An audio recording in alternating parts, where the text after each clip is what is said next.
जब टूटने लगे हौसला तो ये याद रखना, जब टूटने लगे हौसला तो ये याद रखना, बिना मेहनत के हासिल तक तो ताज नहीं होते।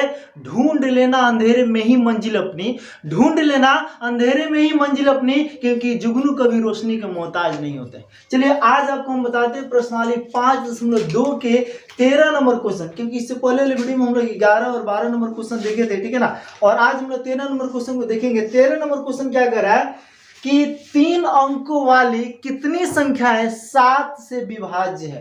पहले आपको ये समझना होगा कि 3 अंकों की जो बात हो रही है उसमें बोला है कि 7 से विभाज्य कितनी संख्या है, यानी कि हमसे पदों की संख्या पूछा जा रहा है। तो एक बात बताओ बाबू, 3 अंकों का स्टार्टिंग कहाँ से होता है? तो सबको पता है कि भैया 100 से शुरू होता है, 3 अंक से शुरू होता है भाई, और खत्म कहाँ तक होता है? तो 999 पर बस, क्योंकि इसके बाद जाइएगा तो 1000 होगा, जो कि कितने अंक में चला जाएगा बाबू? 4 अंक में चला जाएगा। अच्छा, इसके बाद से इससे कम आएगा तो 99 होगा, जो 2 अंक में हो जाएगा। इसका मतलब है कि स्टार्टिंग सबसे छोटा ये और सबसे बड़ा ये। तो 3 अंकों की सबसे छोटी संख्या 100 और 3 अंकों की सबसे बड़ी संख्या 999। तो बोला है कि 3 अंकों की कितनी संख्या है 7 से विभाज्य है। इसका मतलब है कि 3 अंकों का स्टार्टिंग जो 100 से हो रहा है, तो 100 के बाद वो फर्स्ट संख्या कौन होगा? जो 7 से विभाज्य होगा। और फिर उसके बाद यहाँ 999 तक में उससे पहले या वहां तक कौन संख्या होगा जो 7 से विभाज्य होगा। और इसके बीच में वो जानना चाहता है कि कितने पद हैं जो 7 से विभाज्य। तो इसके लिए हमें क्या करना होगा बाबू? सबसे पहले हम ये जान लेते हैं कि 7 से सबसे छोटी विभाज्य संख्या कौन है। तो यहाँ पे आपको बताते आराम से, क्या कीजिए कि 100 में जो है ना 7 से भाग कर लीजिए, ठीक है ना। तो कितना होगा? 7 कम 7 यहाँ पे बचा 3 है 0, 7 चुका 28, यहाँ पे कितना बचा बाबू? 2 बचा। अगर यहाँ पे बाबू 5 होता, क्या होता बाबू? 5 होता, यहाँ पे 5 अगर होता तो आराम से 5 जाता, 7 5 35 नहीं हो जाता। इसका मतलब ये है कि ये जो 2 गो यानी कि शेष बच रहा था, इसका मतलब ये है कि 2 गो तो इसके पास था, 5 गो और ही मिल जाता ना, यानी कि यह 105 हो जाता ना, तो आराम से 7 5 35 से पूरा को पूरा कर देता। इससे पता चल गया कि सबसे छोटी संख्या 7 से जो विभाज्य है वो 105 है। बोलिए यहाँ तो कोई दिक्कत नहीं है।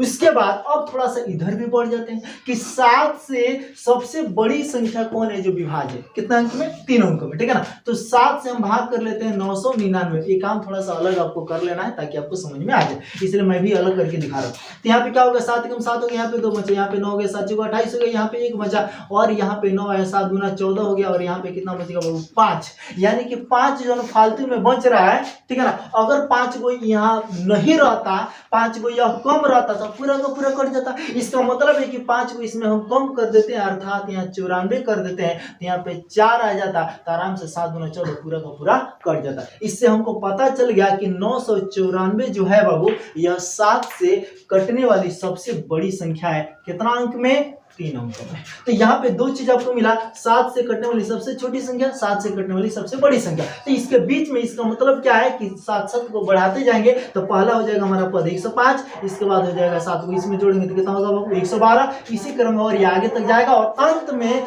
कितना होगा? 994। तो आपको A1 पता चलिए गया, A2 पता चलिए गया, AN पता चलिए गया, और D आपको 7 पता चलिए गया। तो बताइए इसमें कुछ लागल है? आराम से AN वाला फॉर्मूला लगाइए और N जाके जल्दी से पाइए। देखिए बाबू, यहाँ पे क्या किया है? सबसे पहले 3 अंकों की सबसे छोटी संख्या क्या है? 100, ठीक है ना। उसके बाद 3 अंकों की ही 7 से विभाज्य सबसे छोटी संख्या क्या आई थी? 105। उसके बाद फिर हम लिखे हैं 3 अंकों की सबसे बड़ी संख्या क्या है? 999। लेकिन 3 अंकों की 7 से विभाज्य सबसे बड़ी संख्या कौन है? तो 994। इतना चीज हम लोग देख लिए थे। अब इसी को हम लोग क्या करते हैं, यहाँ पे A1 A2 थोड़ा AP के रूप में तैयार कर देते हैं, AP बनाते हैं। यानी कि AP यहाँ पे क्या तैयार होगा बाबू? तो ध्यान दीजिएगा, 105, उसके बाद 7 को और बढ़ाएंगे 112, इसी क्रम में और आगे तक जाएगा, चाहे 7 को और जोड़िए, कितना होगा? 119, और डॉट डॉट आगे तक जाएगा। लास्ट में क्या आएगा हमारा? 994। और यहाँ पे हमारा A1 का काम कौन कर रहा है? तो 105 है। A2 हमारा कितना है? तो 112 है, ठीक है ना। उसी तरह से यहाँ पे A3 कितना है हमारा? A3 हमारा कितना हो जाएगा? 119 हो जाएगा। और यहाँ पे AN का काम ये करेगा कौन? 994 जो है बाबू हमारा किसका काम करेगा? AN का काम करेगा। और इसमें मुझे पदों की संख्या बताना है, यानी कितने पद हैं, अर्थात N बराबर 1। अरे भाई, तो इसमें करना क्या है? इसमें डी का मान आपका क्या आएगा, 82 माइनस 1 कीजिएगा, ठीक है। तो इस बार वो तो आपको पता ही है, 7 बोला था, तो मतलब 7 रुपये करें, लेकिन फिर भी यहाँ पे लिख देते हैं, कितना होगा हमारा 7 हो गया। अब यहाँ पे ध्यान दीजिए, एन वाला फॉर्मूला लगाइए, धड़ाक दे अपना मान पाइए। एन का मान कितना है 994, और यहाँ पे एन के बदले हम क्या लिखेंगे बाबू, यहाँ पे फॉर्मूला लिखेंगे कि A plus N minus 1 into D बराबर 994। आगे बढ़ते हैं, यहाँ पे ए का मान कितना है बाबू 105 प्लस एन का मान हमको ज्ञात करना है, और डी का मान आया है 7, यहाँ पे लिखते हैं 7 बराबर 994, ठीक है। उसके बाद हम क्या करेंगे, ये हो गया हमारा 105, आप प्लस इसको थोड़ा गुनिया लेते हैं, 7 से में गुना होगा तो 7 है ना, माइनस 7 कम 7 बराबर 994। अब ये समझ में आ रहा है ना। हाँ आगे देखिए, यहाँ पे अब हम क्या करेंगे, 105 में से 7 को जय हिंद जय भारत बोल देते हैं, घटा देते हैं, कितना हो जाएगा बाबू, तो 15 में से 7 यहाँ पे कितना होगा बाबू 8, ये बच गया जनाब 9, यानी 98 हो गया, प्लस में 7n बराबर इधर हो जाएगा 994। थोड़ा सा और आगे बढ़ जाते हैं, देखते हैं क्या होता है, ठीक है ना। तो यहाँ पे हमारा 7n बराबर क्या होगा, तो 994 प्लस 98 इधर आके क्या होगा बाबू माइनस में 98। बोलिए कोई दिक्कत यहाँ तक। इसके बाद हम क्या करते हैं, यहाँ पे 7n बराबर इसको थोड़ा घटा लेते हैं, तो 14 में से 8 गया 6, ये बचेगा 8, अतः 18 में से 9 गया, यहाँ पे क्या बचेगा 9, एक बच गया 8, 896, ठीक है ना जी, 896।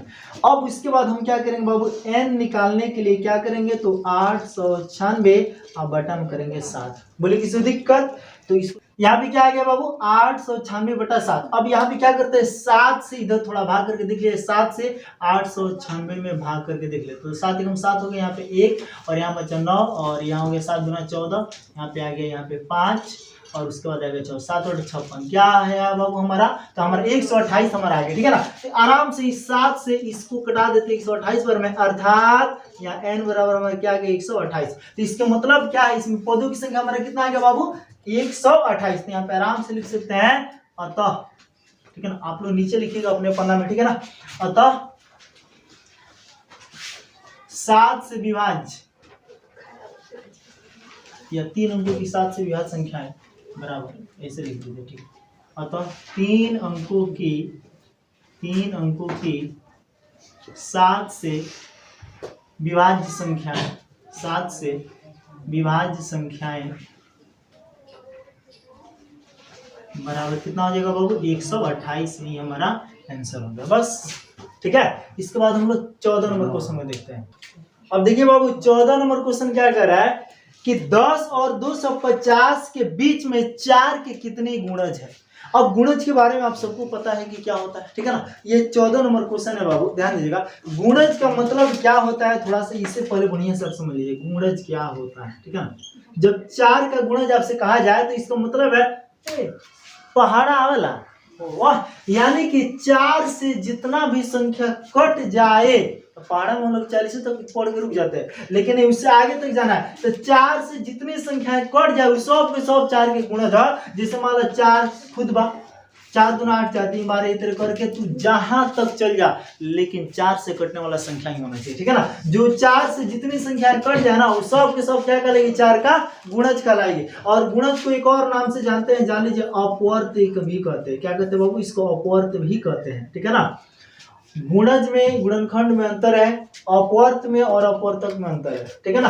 तो जो गुणज है उसको अपवर्त कहते हैं और जो गुणनखंड है उसको अपवर्तक कहते हैं, जान लीजिए, ठीक है ना। तो चलिए, अगर 4 का गुणज जिसने बोला है तो 4 का गुणज का मतलब समझ गया। तो यहाँ पे आपका क्या होगा, अगर मैं एक एपी तैयार करने की बात करूं तो बाबू क्या होगा, सबसे पहले यहाँ पे 10 और 250 के बीच बोला है, तो 10 तो आपका 4 का गुणज होगा नहीं, सीधे कौन होगा 12 से शुरू होगा। क्या होगा बाबू 12 होगा। तो इसलिए हम यहाँ पे 4 8 नहीं लेंगे, क्योंकि क्वेश्चन में बोला है 10 और 250 के बीच, ठीक है ना। यानी कि 10 से तनी बड़का हो गया, लेकिन 250 तक होना चाहिए, यानी कि 250 से पहले ही तक, उससे बाद नहीं, ठीक है ना।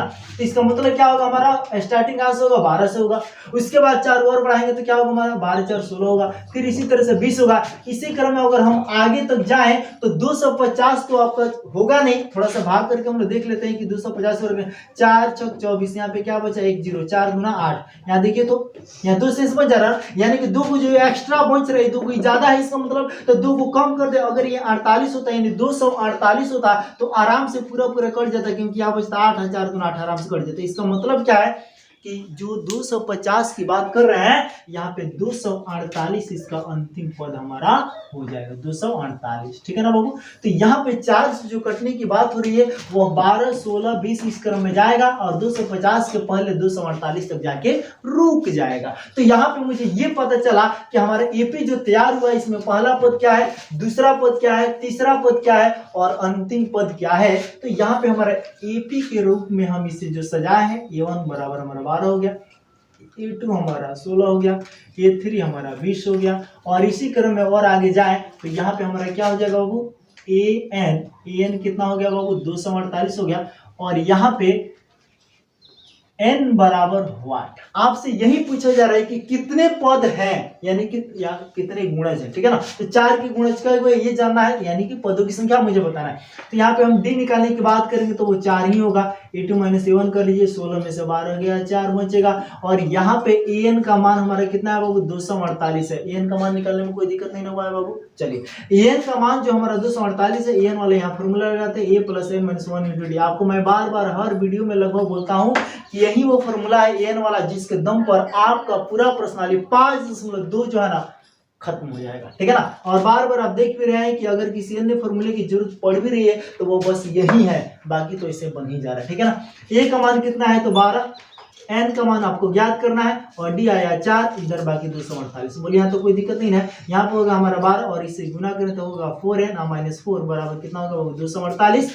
आगे बढ़ते हैं, इसके बाद आपको आइए जाइए हो। ठीक है ना। 12 में से 4 गया 8 + 4n बराबर 248 हो जाएगा और थोड़ा सा और इसको फास्ट चलने की कोशिश करते हो 4n, यहाँ होगा हमारा 248, ये 8 जना इधर आएंगे तो माइनस में 8 हो जाएगा और यहाँ पे 4n। ठीक है ना। ये हम घटेगा तो क्या होगा वो 240 और यहाँ पे n बराबर निकालने की कोशिश करें तो 240 बटा 4, 4 6 24 यानी कि 60 बार में आराम से हमारा n बराबर क्या आएगा 60।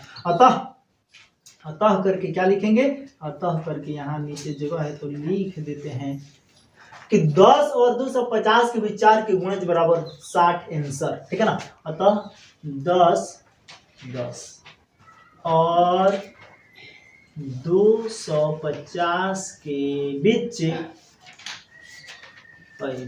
आप बढ़िया से लिखा हो यार, बीच 4 के गुणज बराबर, यानी कि कितने गुणज है, 4 के गुणज कितने हैं तो क्या हो जाएगा बाबू हमारा कितना है 60। गुणज बराबर क्या है 60, यानी कि 10 और 250 के बीच कितने गुणज है तो 60। ये हमारा क्या हो गया आंसर हो गया। देखिए बाबू इस वीडियो में हम लोग 13 नंबर और 14 नंबर क्वेश्चन को देखे हैं। वीडियो थोड़ा लंबा हो रहा है इसलिए हम इस वीडियो को यहीं पे खत्म करते हैं। फिर मिलते हैं अगले वीडियो में, तब तक के लिए एंजॉय।